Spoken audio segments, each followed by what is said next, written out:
Immanuel Kant के फ़लसफ़े पे तनकीद या क्रिटिसिज़्म भी किया गया और वो क्या है कि उनको जितना पढ़ा गया, उनको जितना सराहा गया, उतनी ही तनकीद उनके ऊपर की गई मुख्तलिफ़ अदवार में। पहला क्रिटिसिज़्म जो हमारे सामने आता है वो उनके मॉरल कल्चर के बारे में, about his moral culture that Kant's moral culture is widely criticised by the anti Kantians. और जो उनके मुखालिफ थे, उनके फ़लसफ़े के, उन्होंने बहुत शदीद तनकीद की उनके मॉरल कल्चर के बारे में। हेगल एक फ़िलॉसफ़र थे और हेगल का क्रिटिसिज़्म ये था कि he criticized the perfect picture of a moral individual that Kant had painted, claiming it was too formal.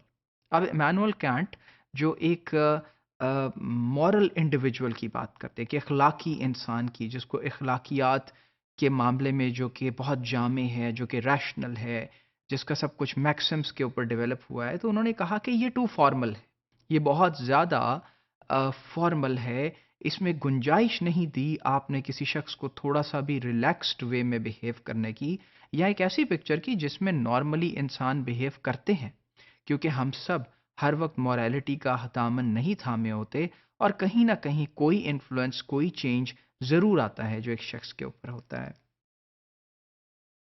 और फिर उनका ये कहना था कि Kant's moral law is too rigid, truth for instance should be spoken no matter what, even in life and death situation.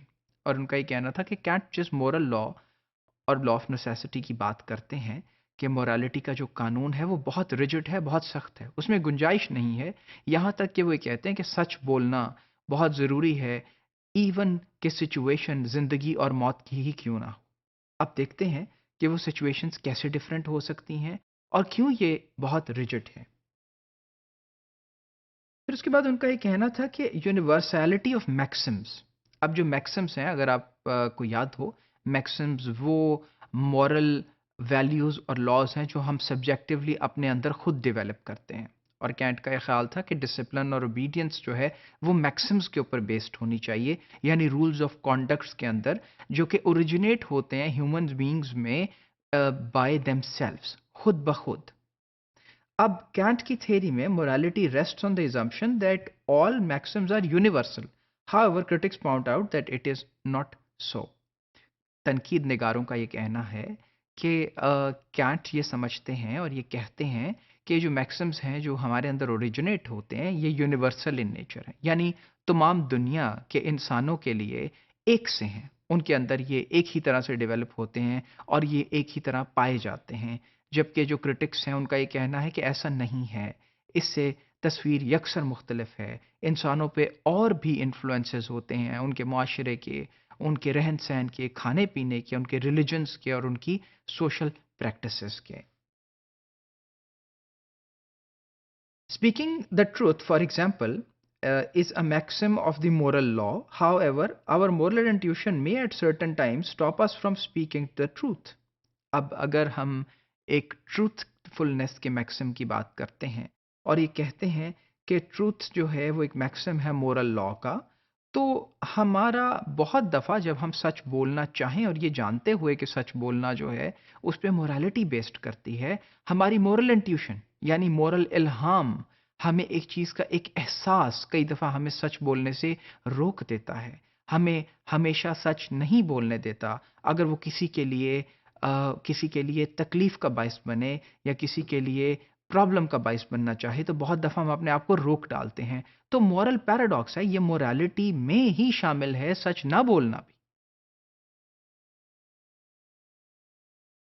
और इसकी example इस तरह से है कि अगर एक किलर है जो कि मैड है, पागल है, साइकोटिक है, यानी जहनी मरीज है, शदीद इख्तलाल जहनी में मुब्तला है, और वो शख्स आके आपसे आपके दोस्त का पता पूछ रहा है और आपका ये ख़्याल है और आपको ये लगता है that he is intending to murder your friend, उसकी ये इंटेंशन है, उसका ये ख़्याल और नीयत है कि वो आपके दोस्त को कत्ल कर दे या उसको ईज़ा पहुँचाए, तो आप उस वक़्त क्या सच बोलेंगे?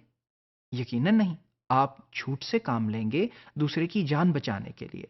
تو یہاں ہم یہ بات کرتے ہیں کہ یونیورسلٹی آف میکسمز جو ہے وہ کمپلیٹلی فالو نہیں کی جا سکتی، اس بات پہ یقین نہیں کیا جا سکتا کہ میکسمز یونیورسل ہیں اور سب جگہ سب لوگوں کے لیے ایک سے ہیں۔